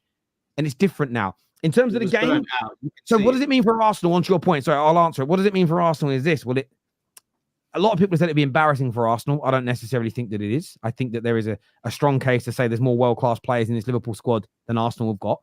So why would it be embarrassing for a squad that has more world-class players in it to finish above the Arsenal team? There are some that will say, well, it's his first year in the Premier League slot, therefore it's embarrassing for Arteta. I understand the banter side of that. I get it. For me, on a serious level, it just means that Slot's better than Arteta as a manager. The only thing it proves is that every Arsenal fan that said there's no point, no matter what you say, for sacking Arteta because there's no one in the world that's better, that argument will be finalized and proven as incorrect. However, just because Slot's better than Arteta, that in itself is not the stick to beat Arteta with. It's about looking at Arteta's overall season and what could he do more? Could Arsenal find a better manager? Did he win any other trophies? But I wouldn't directly use Slot as a stick to beat Arteta over the head. And the excuse that you can't expect to Arteta to beat Pep. You can't. Pep. It's unbelievable. You know, until Pep goes, we can't be expected to try and win the league. And then I already reject that notion. I already reject that notion because Ten Hag has beaten Pep through two trophies in the last 2 years, which is a fact, whether people like it or not. So the idea, again, this is where when people say, "Oh, you do, Terry, is stick up for Arsenal," that's only true if you want to lie about it. I've said all along the idea of moving on from Arteta, although I would have stuck with him, I haven't disregarded the idea. All I've ever said is you need to be sure that the manager is better, because unlike Klopp leaving when he'd lost his energy and didn't want to be there anymore, so you're going to get a drop off, right? Arteta is pushing. He clearly hasn't lost his energy, and they're right on the edge. So you need someone who is going to be better than him, that you're sure is better than him, because they're probably playing at their optimum best. So the new manager has to be better. There's a fundamental difference and a distinction between the two. The thing is that Terry, he needs to be braver this weekend, though. Yeah, if he wants to go and soak up pressure at home and just kind of sit back and try to counter these guys. What if he wins though? What if he wins doing that? I don't see him winning doing that. But isn't it just about, is it about the result or the performance in your opinion? I think it's both. I think it's both right now, man, because again, they haven't been performing well right now, you know, and if they beat Liverpool, cool, fair enough. It's a big game. You're going to take the 3 points or whatever, but it's not going to give Arsenal fans, or a lot of Arsenal fans even, that confidence to be like, okay, next game we're going to go and do this now. They've got us at the bridge soon. Obviously they keep picking up points at the bridge. Our record hasn't been great against them, in all honesty, at the bridge. But what gives you confidence as a fan is when you see good performances. You know what I'm saying? I'm not saying blow Liverpool away, because I respect Liverpool and they're a good team. But I don't expect Arteta to shy away, especially the fact that he's at home. Yes, he might have a few injuries in that, but just be a little bit braver, bro. That's how I would go with it this game. Yeah, they should. The impetus is going to be on them at home. They're going to need the crowd. If they're sitting back soaking up pressure, it's going to be hard to get that 12th man behind you. But at the same time, you know what I mean? Set pieces is their secret weapon. Like, that's how they win this game, I think, is with their set pieces, because you don't need necessarily a Saka or an Odegaard, even though I think Saka's going to play. They need Saka for set pieces, actually. Their set pieces is not the same without Saka. I think it's how they. I think the biggest threat of their set pieces is how they are in the box, the way they surround the goalkeeper, the quality of Gabriel and players like that on headers. Like, yeah, you're right, there is a drop off, but I still think they'll be still deadly on set pieces. But I think Saka will play, and I think the way Arteta handles Saka, I think, is poor, because I can see him rushing him back into this game. Seriously, and the thing is, Lawless, if you're Go, carry on, bro. Carry on. I was going to say, you're going to see more and more injuries from Saka because of how Arteta plays him and how much he rushes him back. And as he gets older, his body's going to start to break down. And I think it's just poor management. I think me personally, if there's any team that's going to deal with their set pieces, is Liverpool, bro. Like Van Dijk and Konate aerially are beasts. They are beasts, right? And they're good at set pieces themselves. Arsenal haven't got Saliba for this game. So naturally, their defense is weakened as it is. Because for me, like defensively, yes, they were good last year. You know, the year before that, they weren't that great. But it's a new season, people. They are leaking goals. Yeah, they've conceded 8 goals this season, right? And they were talking about potentially beating, like we spoke about earlier, beating Chelsea's record. That's not going to happen, bro. You know what I mean? Right now, these guys are vulnerable. You know, when you're watching boxing, Terry, and you see the guy AJ the other week, he's hurt. Yeah, these lot are vulnerable right now. As a Liverpool fan, I'll be praying that we go over there and just embarrass them, bro.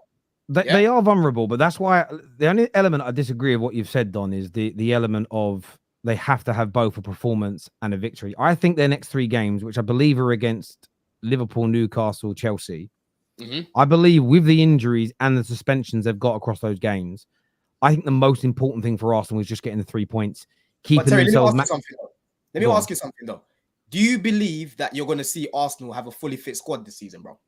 It's not about fully fit squad. It's about it's coupled with them not being in great form at the same time. So I'm not attributing their form in the last 2 or 3 games solely down to players being out injured. I think that when you look at the players that have come into the team, if you look at Trossard the last couple of games, if you look at Sterling since he's come on, Moreno hasn't settled yet at Arsenal. They're not in form. So I think if in the Bournemouth game, the red card's an anomaly, but let's just take the Champions League game midweek. If Sterling's in good form, if Moreno's in good form, as an example, if Trossard's firing on all cylinders, they probably scored 2 or 3 goals in that first half, and the story about them's different, regardless of the injuries, right? So I think it's a deeper thing than that. I think when you look at Arsenal from the second half of the 21-22 season and the last 2 campaigns where they've challenged, I think there is enough credit in the bank in terms of longevity of high quality performances to make an educated prediction that at some point soon they're going to turn the form back on again. I don't think it is beyond the realms of possibility that they get to the next international break and then beyond that they do 2 or 3 months where they're scintillating, scoring loads of goals. Why they've done that? Hang on, but they've done that regularly in the last few seasons. Based on what they've done in the last few seasons where we've seen that good form, I think when you're in bad form, coupled with injuries and suspensions, and you're playing some of the top teams that are in the title races with you, big competitors like Chelsea, I think in this scenario, in this moment, the most important thing is wins. However, if they can get wins and good performances, of course you want to have both. There's no doubt about it. But I think contextually speaking, the wins are all that matter right now for Arsenal until they find their form. Because we all know that when you're playing some of the best teams, it isn't always about form that gets you through those matches. Your great Chelsea teams, our great Man United teams that have won trophies, we'd often, when we played each other, we'd almost nullify each other and it'd be a boring game. The week later, we're banging in 5 goals against somebody else. I get your point. And listen, their form might not come for the whole season. And people that are predicting that could be right. But if you look at the last 2.5 years, to think that Arsenal's levels are going to stay down here for the rest of this season, I think that's a bit of a stretch, personally. No. I don't think that they're going to stay down there. And the Odegaard and that will come back. But I don't know. I have this thing now of Arteta where he thinks about not losing first before actually beating teams. And that's a big issue that I've got with him right now because he should be taking a lot more risk, Terry. I feel like he plays with a massive handbrake right now and just tries to depend on his defense, but his defense are leaking goals. I saw someone super chat talking about, we had 10 men and that. I'm sorry, don't get your players sent off then. That's an issue that you've got. But that's a bigger talking point. That's a talk because 5 of the 8 goals they've conceded has been when they've been down to 10 men. So outside of that, and so you are right, and this is what I've said all week, that the discipline issue at Arsenal should have been a bigger talking point than their defense. That's because that's when they've conceded and dropped points, not in their general play. Because again, we don't sit there and talk about a team and go, Liverpool look really good. But how good would they be if they went down to 10 men? It's never been a talking point. So with Arsenal, I'm not going to review them as a 10-man team. I'm going to review why do they keep going down to a 10-man team. Yeah, but the red card was part of poor defense. It was part of poor defending. Saliba, that was poor on his part. I know it was Trossard as well who gets the blame, but you got to count that of why he got the red card, and that was down to bad defending. But that's I- well, yeah, but it's a disciplinary issue because again, it was bad defending, but you just let the guy go through and score or have a shot and then recover from that position. But the point I'm making is that I've never seen a football team assess for how good or bad it is when there's 10 men on the pitch ever. In the history of me watching football, we should be focusing on why they go down to 10 men more so than what happens when they're in that scenario, because that's the only time they drop points this year. Yeah, so but Terry, I'm not saying don't criticize Arsenal. I'm saying why are we rewriting the books when it comes to punditry? No, I get that. But let's not act as if we didn't see Aston Villa having some fucking big chances against them. They had 11 men that game. You know what I'm saying? They had 11 men the other day against Shakhtar. I'm seeing Shakhtar popping the ball around and messing up in the final third. A better team in the final third does not break down their chances the same amount as that. I saw Southampton. Even before Saliba got sent off, like they didn't look great against. You know what I mean? I saw Southampton getting at them, and Southampton are what, bottom of the league. They've got Man City this weekend. So yes, you can talk about the red cards. That's a fair enough point. But away from the red cards, I'm just looking at your team right now, and you're not invincible. Like, you can be got at. Last year, I was seeing you lot defending better. This year, I'm not seeing you defend as well as what you were last year, bro. I hear you. So based on that, what's your score prediction for the game, boys? We'll start with Staffy to begin with. 3-1 Liverpool. Ooh, please. Lawless, what are you going with, brother? I can fully see. Do you know what? I can see it being a draw. I think I can see Arsenal shit ass in a draw, but I'm going to give the edge to Liverpool there and say 2-1. Arsenal will get a set piece goal, but I think Liverpool will just have a little bit too much for them. There we go. And Don? I'm going to say 2-0 Liverpool. Wow. My full prediction for this top 6 clash will be coming out tomorrow, so that's when you'll get my score prediction on that. Saving the content, bro. Saving the content. Do you know what? Because I'm so dying to hear your prediction out of everyone. Oh yeah, it'll come out of my prediction. You can't kill your content. Do you know what I'm saying? Sam calls this his last dance, as most Liverpool fans don't think they're well run. They're talking about. If they, by the way, if they allow Trent and VVD and Salah to go and then don't replace it with like for like quality, you've got a really great point. But if just Trent leaves, but Salah doesn't have a deal, say 2 of them go, but they go out and buy a world-class right back and another world-class attacker, then it won't be their last dance. But you can't say they're well run if they allow those players to get down to a year with their contract. Again, but on paper, but if those players leave. The Trent thing, I agree with, but you got to remember the likes of Edwards and co that have come back in to run it now. They weren't here 2 years ago when those new deals should have got done. But if they leave those players and they bring in better and they keep winning, they get better. True, they win more. They still could have got money for them if they signed them up. No, I agree, but the people now running the club weren't. I do think we've again predominantly been run well. I think they didn't get great people in after Edwards left the last time. I think they made some mistakes around that. But again, well-run clubs rectify mistakes.